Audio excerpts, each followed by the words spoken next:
അങ്ങനെ മൊണാലിസയെ കേരളത്തിലേക്ക് എത്തിച്ചിരിക്കുകയാണ് ബോബി ചെമ്മണ്ണൂർ. ബോബി ചെമ്മണ്ണൂരിൻ്റെ കോഴിക്കോടുള്ള ഒരു ജ്വല്ലറി ഉദ്ഘാടനത്തിനായിട്ടാണ് മൊണാലിസ എന്ന് പറയുന്ന പെൺകുട്ടീനെ കേരളത്തിലേക്ക് കൊണ്ടുവരുന്നത്. അപ്പോൾ മൊണാലിസ എന്ന് പറയുന്ന പെൺകുട്ടി ഈയിടെ സോഷ്യൽ മീഡിയയിൽ വൈറലായിക്കൊണ്ടിരുന്ന ഒരു പെൺകുട്ടിയാണ്. അപ്പോൾ ഈ കഴിഞ്ഞ കുംഭമേളയിൽ ആ ഒരു പെൺകുട്ടി മാല വിൽക്കാനായിട്ട് വന്നതായിരുന്നു. അതിലൂടെ ഒരു ഫോട്ടോഗ്രാഫർ കാണുന്നു. ആ കുട്ടിയുടെ കണ്ണാണ് മെയിനായിട്ട് ഒരു ചാരക്കണ്ണുകളുള്ള ഒരു പെൺകുട്ടിയാണ്. അപ്പം ആ ഒരു കണ്ണ് കണ്ടിട്ടാണ് ഈ ഒരു ഫോട്ടോഗ്രാഫർ ആ ഫോട്ടോ എടുത്ത് സോഷ്യൽ മീഡിയയിൽ അപ്ലോഡ് ചെയ്യുന്നത്. അത് ഭയങ്കര വൈറലായി. അതുപോലെ തന്നെ ആ പെൺകുട്ടിക്ക് അവിടെ മാല ഈ ആരാധകരെ കൊണ്ട് ശല്യമായിട്ട് മാല വിൽക്കാൻ കഴിയാത്തൊരവസ്ഥ പോലും എത്തിയിട്ടുണ്ടായിരുന്നു കേട്ടോ. അപ്പോൾ ആ കുട്ടീനെ കേരളത്തിലേക്ക് കൊണ്ടുവന്നു എന്ന് പറഞ്ഞിട്ടുള്ള ഒരു വീഡിയോ ബോബി ചെമ്മണ്ണൂരിൻ്റെ ഇൻസ്റ്റഗ്രാം പേജിൽ ഇട്ടിട്ടുണ്ടായിരുന്നു. അതൊന്ന് നമുക്ക് കാണാം. Dari Monanisha, मैं अभी आ रही हूँ 14 फरवरी को केरला कालीकट बॉबी चेम्मन्नूर। आप मुझसे मिलने के लिए आओगे ना?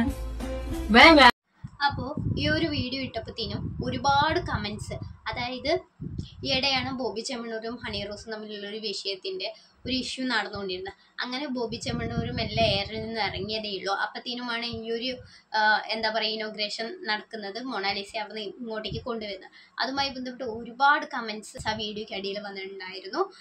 അപ്പം നമുക്ക് ആ കമൻസ് ഒക്കെ ഒന്ന് നോക്കിയിട്ട് വരാം.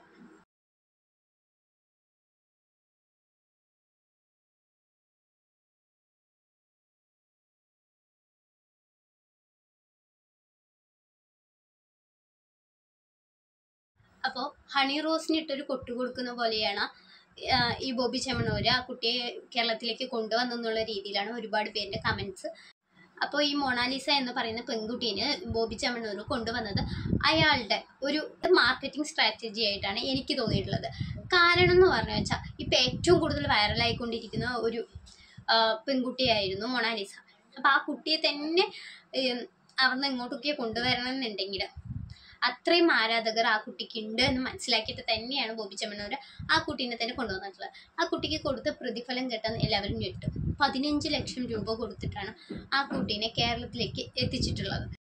അപ്പോൾ ഈ 15 ലക്ഷം രൂപ കൊടുത്ത് ഇനോഗ്രേഷന് വേണ്ടി മൊണാലിസയെ കൊണ്ടുവന്നതിൽ നിങ്ങളുടെ അഭിപ്രായം എന്താണ്? അതൊന്ന് കമൻറ്റ് ചെയ്യണേ. അപ്പോൾ എനിക്കെന്തായാലും ഭയങ്കര സന്തോഷം തോന്നി. കാരണം ആ ഒരു കുട്ടി കുംഭമേള സമയത്ത് മാലകൾ വിറ്റുകൊണ്ടിരുന്ന ഒരു പെൺകുട്ടിയാണ്. അപ്പോൾ നമുക്കറിയാം ഒരു ആഘോഷ പരിപാടിയിൽ മാലാവള അങ്ങനെയൊക്കെയുള്ള സംഭവങ്ങൾ വന്ന് കൊണ്ട് വിൽക്കണം എന്നുണ്ടെങ്കിൽ അവരുടെ വരുമാന മാർഗം അതായിരിക്കണം. അതുപോലെ തന്നെ ഈ ഒരു 15 ലക്ഷം രൂപ എന്ന് പറയുമ്പോൾ ആ കുട്ടിക്ക് ഒരു നല്ല വീടോ കാര്യങ്ങളോ വെക്കാനുള്ള അത്രയെങ്കിലും ഉപകാരം ഉണ്ടാവും. അതുകൊണ്ട് തന്നെ അതെന്തായാലും നന്നായി. ആ കുട്ടീനെ കൊണ്ടുവന്നതും അതുപോലെ തന്നെ ആ കുട്ടിക്ക് ഫ്ലൈറ്റിൽ കയറാനുള്ളൊരു ഭാഗ്യം ഉണ്ടായി. അതൊക്കെ ഭയങ്കര നല്ലൊരു കാര്യമായിട്ടാണ് എനിക്ക് തോന്നിയിട്ടുണ്ടായിരുന്നത് കേട്ടോ. ഇപ്പോൾ ഹണി റോസിൻ്റെയും ബോബി ചെമ്മണ്ണൂരിൻ്റെ വിഷയം വന്നപ്പോഴത്തേനും എനിക്ക് തോന്നിയിട്ടുണ്ടായിരുന്നത് ബോബി ചെമ്മണ്ണൂരിൻ്റെ പല വീഡിയോസും അതുപോലെ തന്നെ ഓരോ വീഡിയോസിൻ്റെ ക്യാപ്ഷനും കാണുമ്പോൾ എനിക്കും ആ ഒരു സംസാരത്തിൽ ഡബിൾ മീനിങ് തോന്നിയിട്ടുണ്ടായിരുന്നു. അപ്പോൾ ആ ഒരു കേസിൽ ഞാൻ ഹണി റോസിൻ്റെ ഭാഗത്ത് തന്നെയാണ് നിന്നിട്ടുണ്ടായിരുന്നത്. പക്ഷേ ഈ ഒരു കാര്യം ബോബി ചെമ്മണ്ണൂർ ചെയ്തത് നല്ലൊരു കാര്യമായിട്ടാണ് എനിക്ക് തോന്നിയിട്ടുള്ളത് കേട്ടോ. അപ്പോൾ അടിപൊളിയായിട്ട് ആ ഒരു ഇനോഗ്രേഷൻ കഴിഞ്ഞു. ഒരുപാട് ആരാധകർ മൊണാലിസയ്ക്ക് ഉണ്ട്.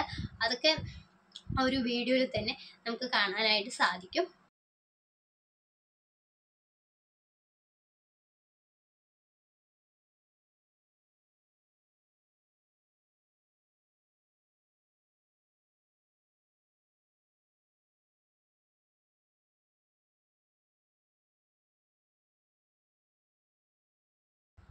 അപ്പോൾ ഇത്രയേ ഉള്ളൂ നമ്മുടെ ഇന്നത്തെ ഒരു വീഡിയോ. ബൈ.